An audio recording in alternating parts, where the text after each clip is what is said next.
মানুষ করে বানানোর পরে এমনে এমনে ছেড়ে দেন নাই। কোন পথে গেলে জান্নাত, কোন পথে গেলে জাহান্নাম, কোন পথে গেলে লাভ আর কোন পথে গেলে লোকসান, কোন পথে ভালো কোন পথে মন্দ, কোন পথে কল্যাণ কোন পথে অকল্যাণ, কোন পথে শিরক বেদাত, কোন পথে তাওহীদ রিসালাত, কোন পথে কুফর আর কোন পথে ইসলাম জানানোর জন্যে যুগে যুগে মানুষদের মাঝ থেকে যাচাই করে বাছাই করে, করুণা করে, দয়া করে, মায়া করে একদল উত্তম চরিত্রের মানুষ যাদের জীবনে গুনাহ নাই, গুনাহ হওয়ার সম্ভাবনাও নাই, এমন একদল মানুষকে আমার আল্লাহ আমাদের জন্য নবী এবং রাসূল করে পাঠাইছেন। সবাই বলেন সুবহানাল্লাহ। অসংখ্য নবী এবং রাসূল পাঠিয়েছেন।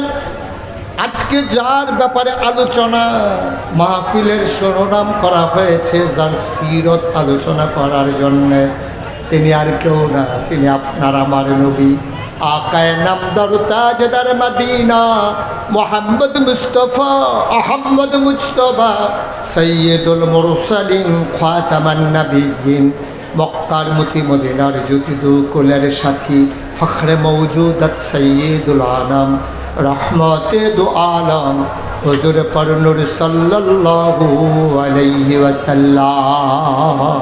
বলেন সুবহানাল্লাহ। বন্ধুরা আমার, ভাইরা আমার আল্লাহ রাব্বুল আলামিন যুগে যুগে অসংখ্য নবী এবং রাসূল পাঠিয়েছেন।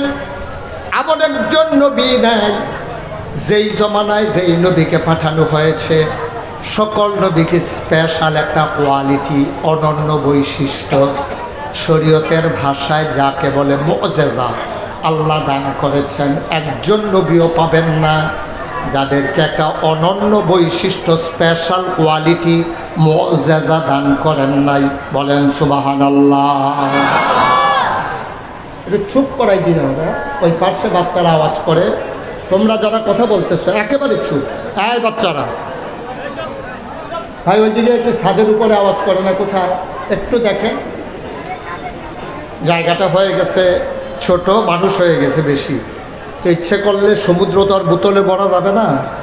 আপনারা তো জনসমুদ্রে পরিণত করে দিয়েছেন মাহফিলকে, আর আপনাদেরও অভ্যাস খারাপ।